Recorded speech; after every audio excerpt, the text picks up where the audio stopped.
Hey everybody, how's it going? Icy Cat here, and today we're going to be talking about the newest phase that's available on today's technical test server. This time Ubisoft is testing out the new one-step matchmaking that will become available in Operation Health starting sometime next week, and we've also got some first looks at what some of the new menus are probably going to be looking like for that. Now if you're on Xbox or PlayStation or can't get into the technical test for some other reason, you'll want to stick around and check this out.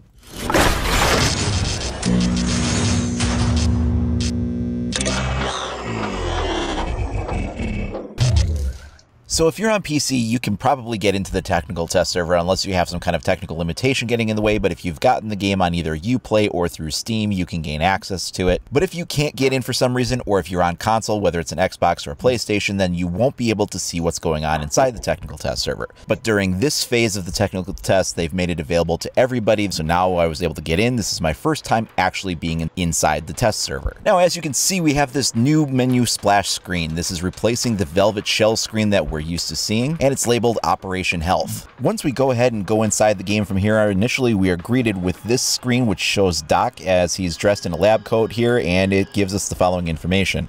It says, in Operation Health, we dedicate our efforts to invest in better technology and fix issues for a healthier game experience.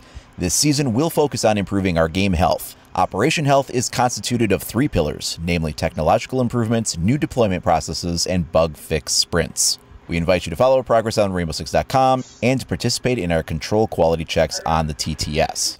Once we get into the main menu, you can see that the screen we've been looking at for the last 3 months of Mira and Jackal with Coastline in the background has now been replaced with Doc just kind of standing there and kind of a med bay background behind him. And this is of course a pun for Operation Health.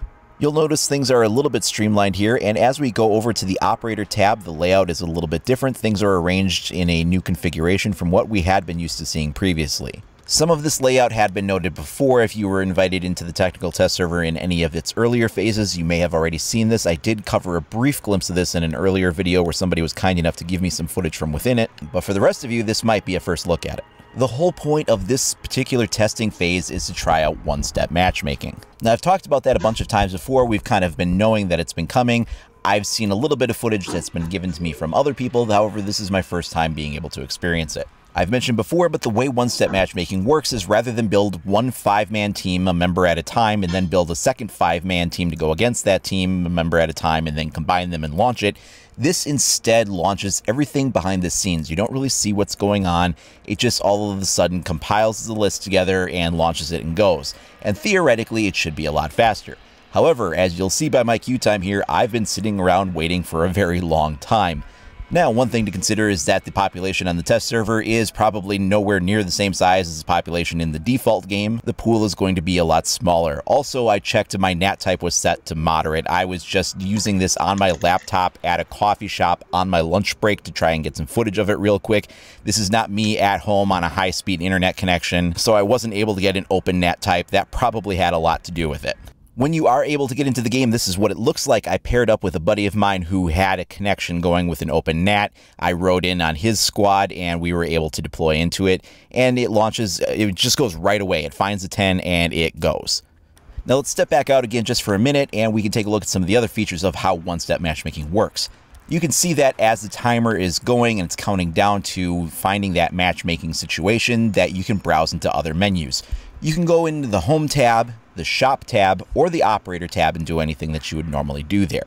You'll see that as you do so, you get a remaining countdown timer at the top of the screen that lets you know what's going on, that matchmaking is still going on behind the scenes while you're doing this. Now, in the test server build, the Shop tab was not available, so I couldn't go in there and show you what that looks like. But you can see we can go under the operators and we can configure their various weapons, uniforms, headgears, skins, anything we want to do about that. We can unlock new operators, whatever it might be. All the while, matchmaking is going on in the background, and when it finds a match, it'll just launch it and go. When that happens, you get to see this screen just for a few seconds to kind of get an idea of who you're being paired up against, but it happens so quickly that there's not a whole lot of time to really take it in.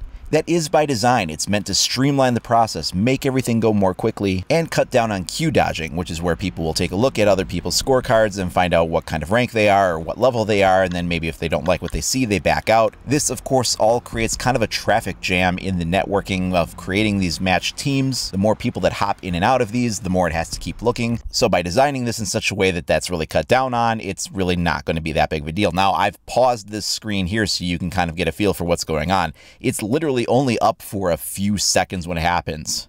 Once again, the concept is just to get matchmaking to go as quickly as possible. However, we're not really seeing that play out super effectively on the test server because, again, the population pool on the test server at this time is very small.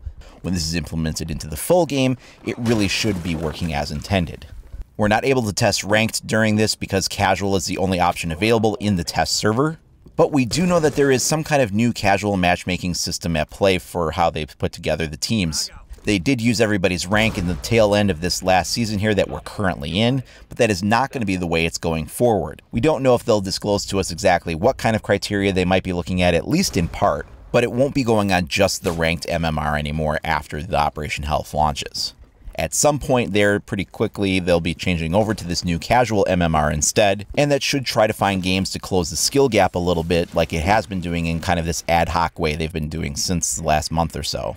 Now, hopefully they found some clever ways to deal with the way that matchmaking occurs as far as Smurf accounts go, because when the new MMR came out for casual, people really were playing against people their skill gap, and then within a few days, people had really caught on that if they create an alternate account and start over again, that they were able to really Smurf in on these lower accounts and play with easier teams. So hopefully whatever the new casual MMR is takes that kind of thing into consideration. Now, of course, with Operation Health coming out, the Hong Kong DLC for the operators and the maps have been pushed back to August. I talked about that in last week's video. So for the next 3 months, we are not going to be getting a new map or operators. In fact, they're really not going to be introducing any major changes to the meta at all, although I'm sure there will be some minor ones. Alpha packs are not confirmed to be coming out at this time. We don't actually know when they will be coming out. However, it should be noted in the test server that I'm in right now, if you go under the weapon skins and some of the headgears and things like that, you can see that they've assigned tiers of rarity to some of these kinds of items that you can pick up, so that will be plugged into the Alpha Pack system. But again, we have not been given a date on when we can expect those to be implemented. Operation Health itself is going to be getting more of a reveal this coming weekend during the Pro League event. They'll have a discussion panel and go over some of their reasons behind why they did this change and delayed the other Hong Kong DLC. And there will probably be a little bit of reveals as far as more of the kinds of things that we might be able to expect. Again, I'm not expecting any big meta changes, but there might be some minor ones coming. Operation Health has not been given a specific release date. However, with the Pro Leagues coming this weekend, it does usually deploy somewhere between the Tuesday and Thursday the following week. If that stands up to the way it's historically launched, then we should be seeing something on those days. So that's the first look of some of the things that we might be seeing with one-step matchmaking getting put into the game next week, as well as some of the new menu layouts and the choices that we have available for picking operators and things like that. So what do you guys think about the way that this is looking? Are you excited about one-step matchmaking?